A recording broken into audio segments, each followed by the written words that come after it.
Napula na rin ang sunog sa isang residential building sa Little Baguio, San Juan. May unang balita si Bam Alegre. Naglalagabla mula ibaba hanggang sa ikatlong palapag ng residential building na ito sa Vicente Lim, Little Baguio sa San Juan pasado alas 3 na madaling araw. Agad itinaas ang ikalawang alarma ng BFP. Hindi bababa sa 8 fire truck ang rumesponde bukod pa sa mga volunteers. Ang naging atake ng mga bombero, apulahin ng apoy mula sa loob ng estruktura.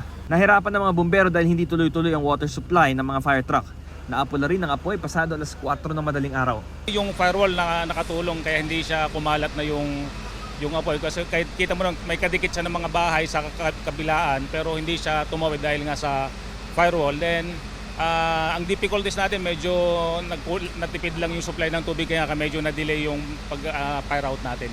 Walang naiulat na nasaktan o nasugatan sa insidente. Ayon sa isang kapitbahay, mabilis daw ang pagkalat ng apoy sa naturang bahay. Nagsimula yan sa likod usok lang ang lumalabas dito sa harapan. Sa likod ang simula ng apoy. Tapos nagpuputukan mga wire dito sa labas. Patuloy ang investigasyon sa sanhi ng apoy at halaga ng pinsala.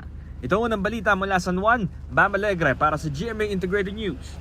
Mauna ka sa mga balita, bisitahin at mag-subscribe sa GMA Integrated News sa YouTube.